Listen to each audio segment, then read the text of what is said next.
Mesdames et messieurs, bon après-midi.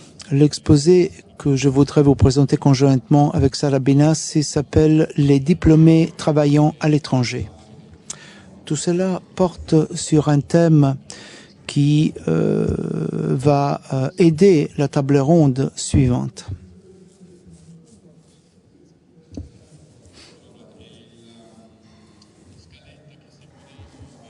Le plan.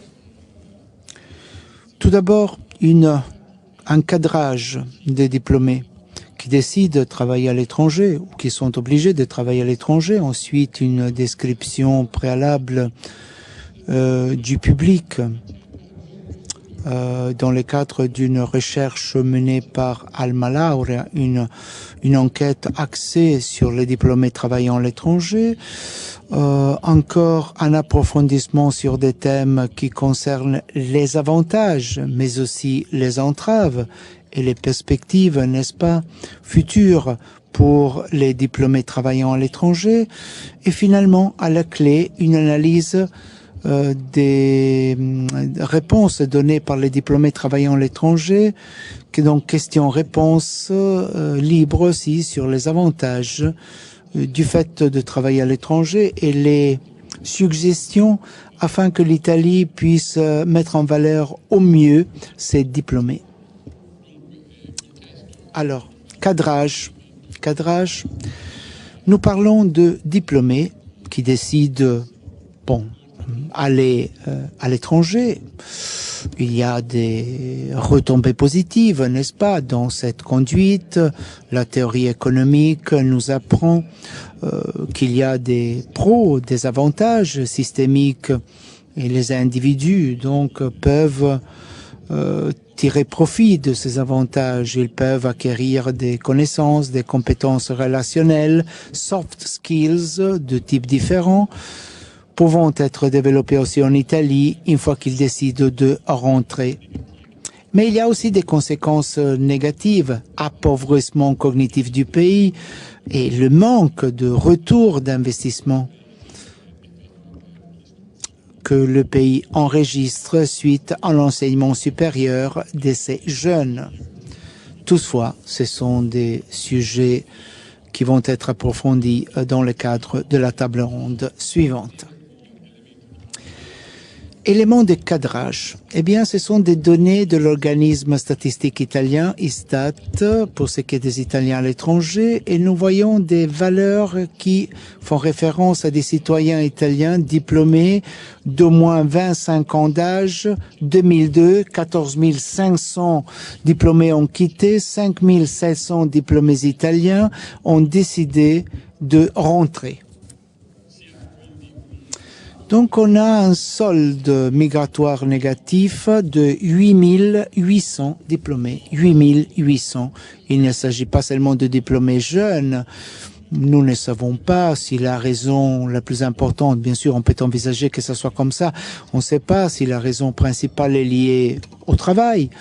Ce sont des approfondissements intéressants à faire.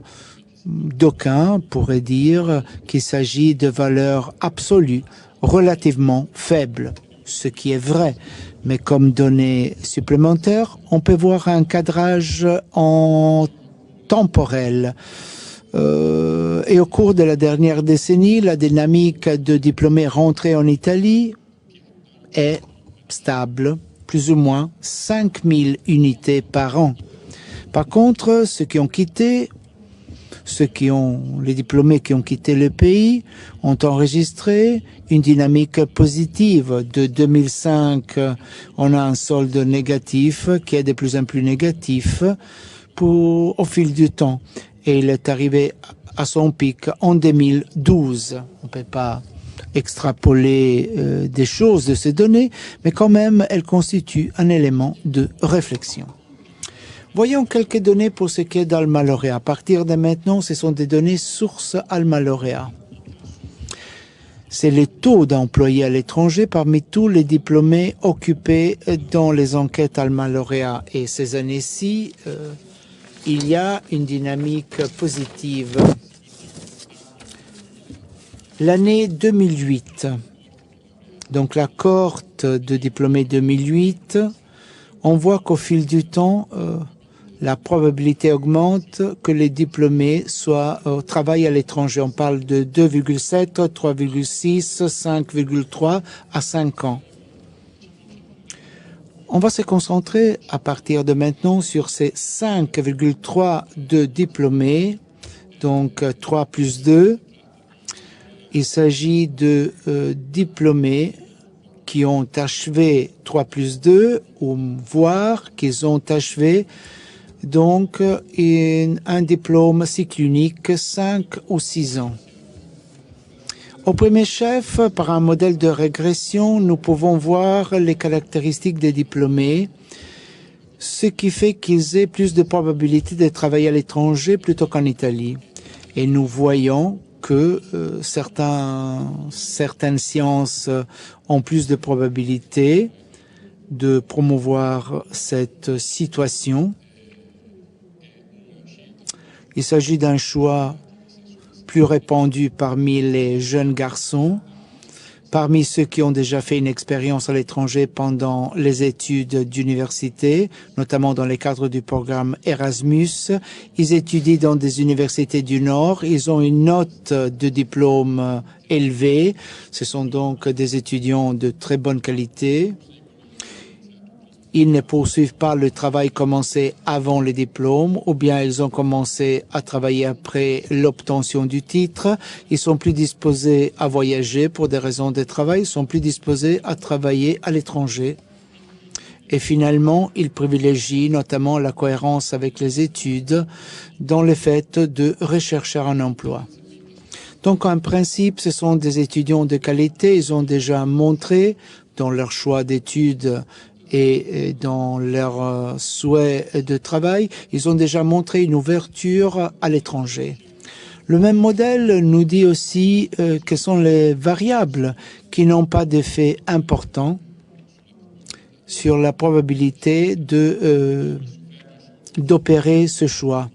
Et je vais m'attarder sur le titre d'études des parents et la classe sociale, donc les origines de famille des diplômés. Cela fait partie de cette liste, mais c'est une indication qui ne nous aide pas. Il y a une augmentation de la probabilité d'étudier à l'étranger si les titres des parents est élevé et aussi eu égard au statut. Cela n'est pas inclus dans les modèles. En effet, l'effet est limité.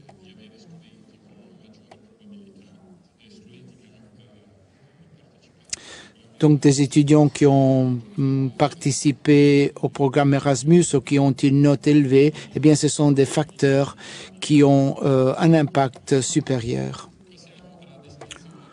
Voyons maintenant la description du public qui a été analysé de façon ciblée par Alma Lauréat. Nous avons pris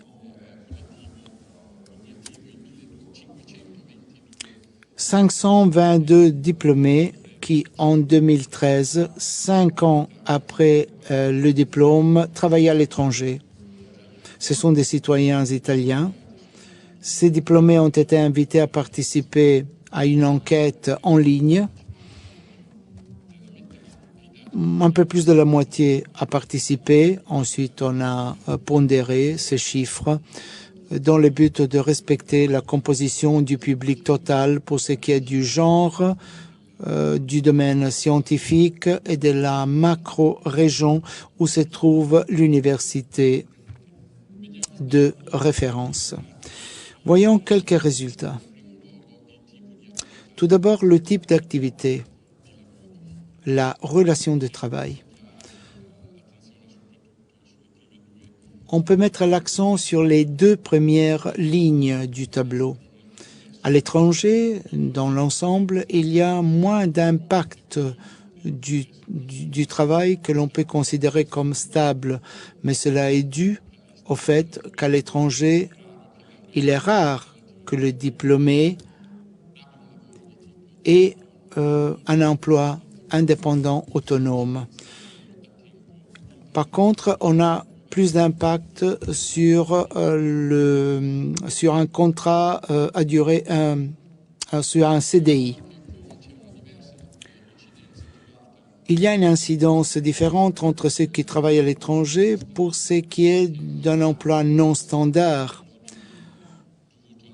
Cela peut être dû à la participation à des projets de moyenne durée.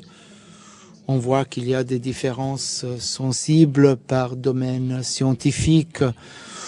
Dans les domaines de l'architecture ou de l'ingénierie, on voit donc un CDI. Dans le domaine scientifique, par contre, on a un travail non standard.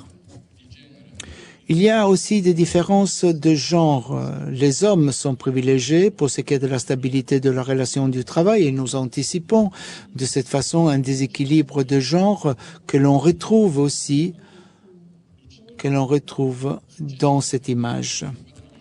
Cela concerne le salaire mensuel net après 5 ans par genre et par domaine. Mais nous voyons la différence par occupé en Italie, par personnes qui travaillent en Italie ou à l'étranger. À l'étranger, on gagne en moyenne 70% en plus. 70%, ça varie bien sûr d'un pays à l'autre.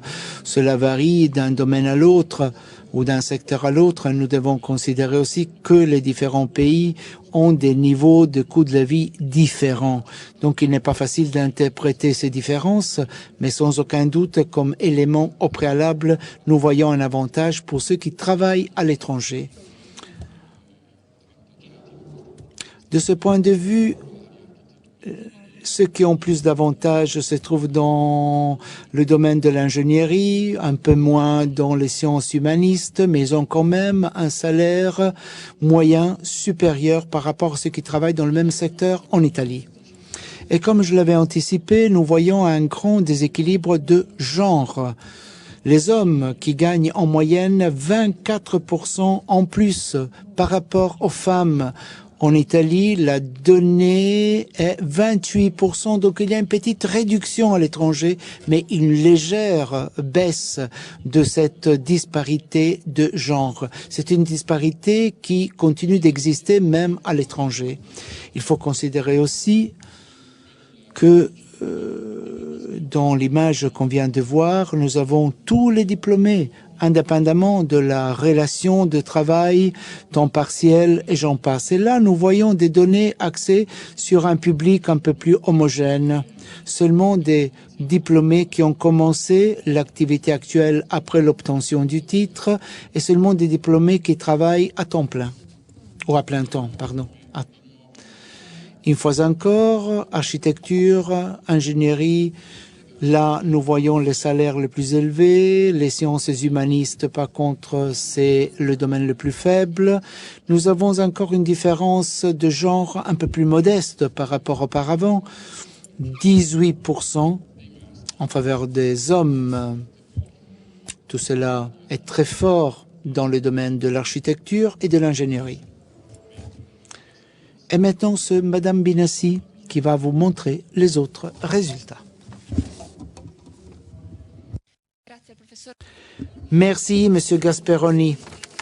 Je vais détailler l'analyse et je voudrais vous présenter ce qui fait surface d'un questionnaire ciblé sur les diplômés qui travaillent à l'étranger. Voyons tout d'abord les flux migratoires. Le pourcentage le plus élevé est dans les continents européens, ensuite 11% États-Unis et les autres pourcentages plus modestes. Mais voyons dans quel pays en Europe, quels sont les plus attrayants. Royaume-Uni, 16,5 de diplômés présents. France, 14,5. Allemagne et Suisse, 11. Ensuite Belgique et Espagne. On n'a que les flux principaux. Il y a aussi des diplômés qui travaillent dans des pays du Nord, Norvège, Finlande, Suède, Luxembourg, Autriche, ainsi de suite. On a vérifié aussi que ces diplômés, très souvent, travaillent dans un pays où ils ont déjà mené une activité de formation après le diplôme ou une expérience à l'étranger dans le cadre d'Erasmus. Donc on voit ce lien entre les études et l'activité professionnelle. Voyons d'où viennent ces diplômés. Le pourcentage le plus élevé concerne des diplômés du Nord. Ils ont étudié dans des universités du Nord, 57%. Ceux qui habitaient le Sud et se sont déplacés au Nord pour étudier, 11%. Ceux qui viennent du Centre, 12%. Ceux qui viennent du Sud de l'Italie, 10%. Donc, ils sont distribués sur toute l'Italie. Voyons quelle a été la raison principale qui les a poussés à travailler à l'étranger. Le manque d'opportunités d'emploi en Italie, c'est la raison principale, 38%. Mais pas seulement manque d'opportunités de travailler en Italie. Nous identifions aussi un pourcentage de personnes qui sont demandées par l'étranger. Ils ont reçu une offre de travail intéressant, 23,8. Et cette offre intéressante d'emploi, comme ils l'ont déclaré, cette offre est intéressante d'un point de vue économique, des compétences mieux mises en valeur et des perspectives de carrière meilleures. Ensuite, il y a des diplômés qui se sont déplacés pour des raisons d'études, Erasmus ou d'autres expériences communautaires. Des raisons personnelles ou de famille, 14,7, et un pourcentage aussi de ceux qui se sont déplacés étant donné qu'une entreprise en Italie lui ont demandé ou leur ont demandé de se déplacer. Ou bien la production a été délocalisée, ou bien qu'il y a différentes succursales distribuées dans le monde. Pour ce qui est des domaines, les flux principaux, architecture, diplôme d'ingénieur, ce sont les domaines les plus impliqués. Une entreprise a demandé de se déplacer, 11%. Même le domaine scientifique est très demandé à l'étranger. 29% a décidé d'aller à l'étranger, étant donné que les offres étaient très intéressantes. Des savants, des professeurs, des chercheurs. Le domaine humaniste, par contre, là, on a le niveau le plus faible. Le domaine humaniste se distingue suite au fait que beaucoup se sont déplacés pour des raisons d'études. Dans le domaine des sciences humanistes, il y a un fort pourcentage de diplômés suivant pour développer, disons, des connaissances linguistiques. La question du genre, ce sont les hommes qui sont demandés à l'étranger, 37%. Ceci inclut ceux qui ont reçu des offres de l'étranger et ceux qui ont été envoyés à l'étranger suite à la demande d'une entreprise par rapport à 22% des femmes. Les femmes se distinguent suite à un transfert pour des raisons personnelles ou de famille pour suivre le mari ou le fiancé, etc. Voyons aussi la raison principale liée à la zone géographique de l'université. Le seul pourcentage est 63% qu'on trouve dans le sud. Pour ces diplômés se sont déplacés étant donné qu'ils ont dénoncé un manque d'opportunités d'emploi. Une autre question importante. On a demandé aux diplômés si, dans les phases initiales, ils avaient identifié des difficultés ou des entraves pour aller à l'étranger. Un tiers n'a identifié aucune limite. D'autres ont donné des préférences par rapport à la non-connaissance de la langue ou un style de vie différent, ensuite des problèmes logistiques, logement, transport, questions économiques, questions bureaucratiques. Et en bas de l'échelle, les compétences techniques et de transversalité. Il est bien de les trouver ici. Cela nous confirme que les diplômés italiens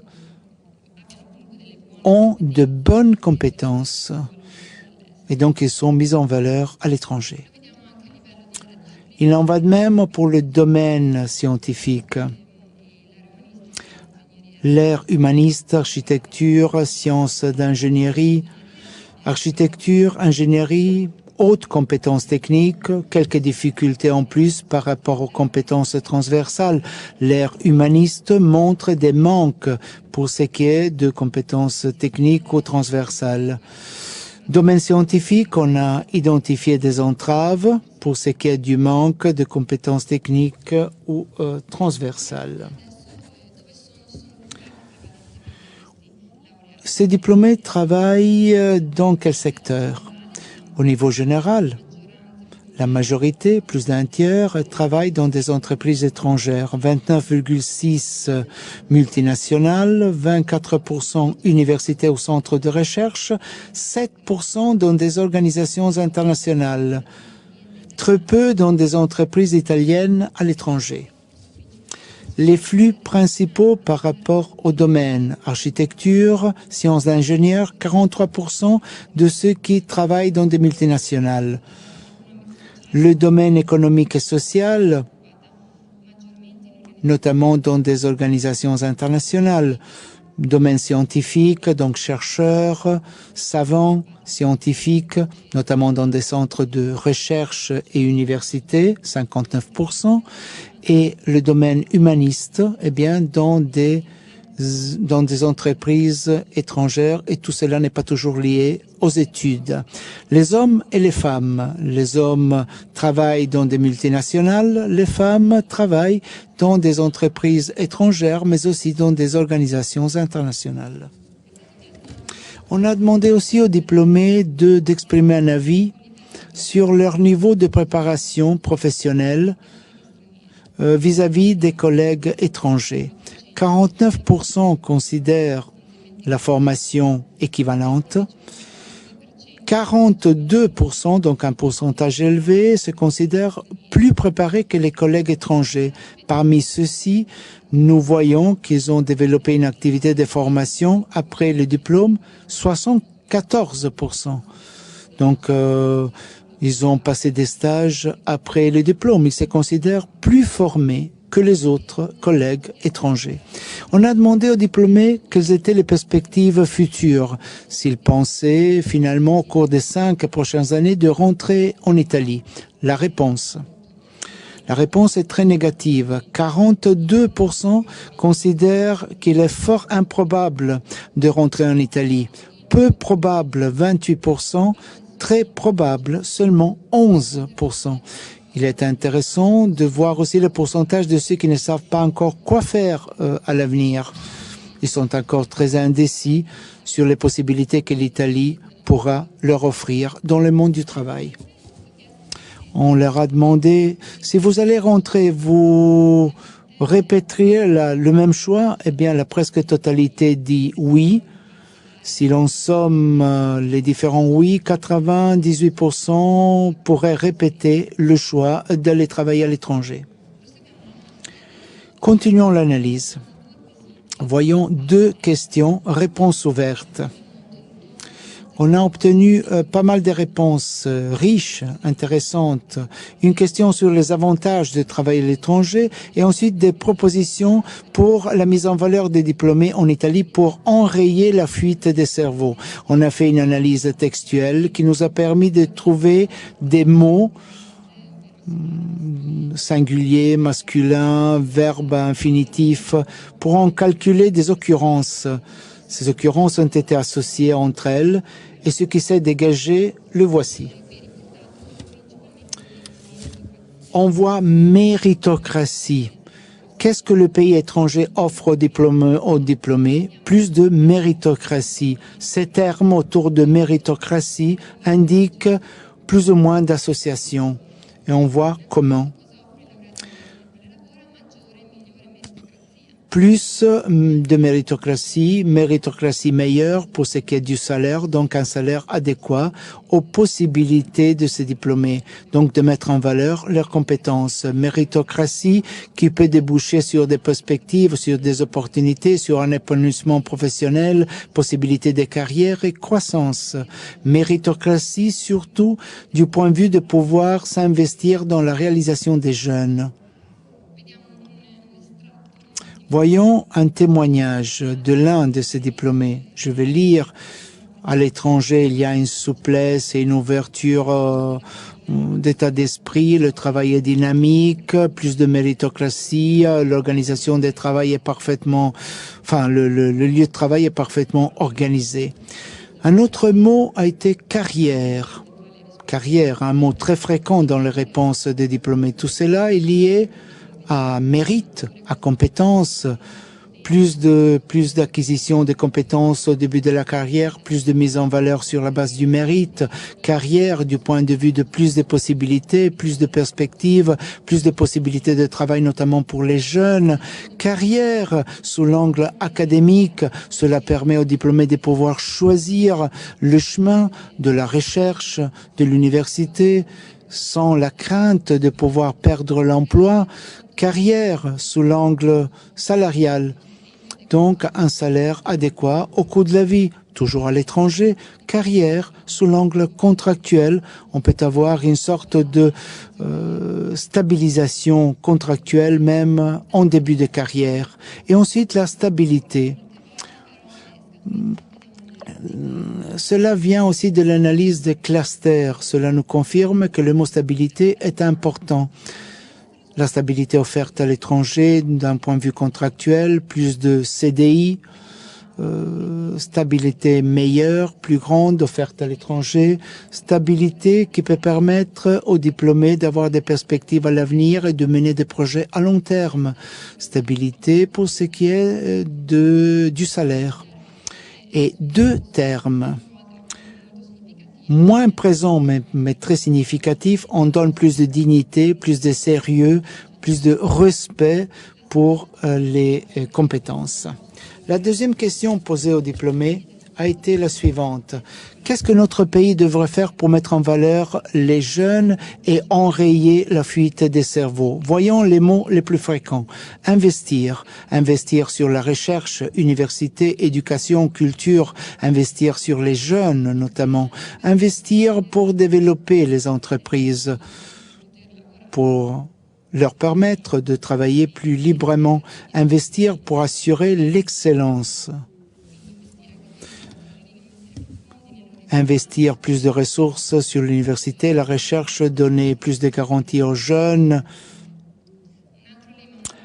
Un autre mot important est bureaucratie. Les diplômés ont donné des préférences par rapport au fait de simplifier, rendre flexible la bureaucratie, réduire les coûts, faciliter la naissance de nouvelles entreprises, d'entreprises de démarrage, diminuer les impôts pour les entreprises et les travailleurs indépendants. Et le dernier mot, c'est le mot système, un mot général. Nous donnons l'idée de ce que nous venons de voir, se fonder notamment sur un système de méritocratie, encourager la méritocratie, encourager les diplômés, un changement, on voit un changement du système de l'université, créer des emplois et se fonder sur un système jeune pour les mettre en valeur. Donc, en guise de conclusion, alors nous avons remarqué au début de notre exposé une augmentation du pourcentage de ceux qui vont à l'étranger pour travailler. Et le désavantage, c'est qu'il y a une dynamique de rentrée négative. Très peu reviennent en Italie pour des raisons de travail. Et ça serait donc une chose à améliorer. On a identifié notamment un manque d'opportunités de travail en Italie. Mais de l'autre côté, ce qui nous réconforte, c'est que nos diplômés, très préparés, reçoivent des offres de travail de l'étranger. Donc ils sont mis en valeur. Des désavantages du travail à l'étranger, même de genre, et en termes aussi de salaire, un certain donc des compétences linguistiques et le manque d'adaptation au style de vie. Donc il faut se concentrer sur les perspectives limitées de rentrer en Italie et donc une forte satisfaction de travailler à l'étranger. Ils sont très satisfaits et donc il est très difficile que ce jeune puisse rentrer en Italie. Les avantages de travailler à l'étranger, stabilité, méritocratie et des propositions pour améliorer la situation à l'université, simplifier la bureaucratie, renouveler les différents systèmes en améliorant notamment la notion de méritocratie.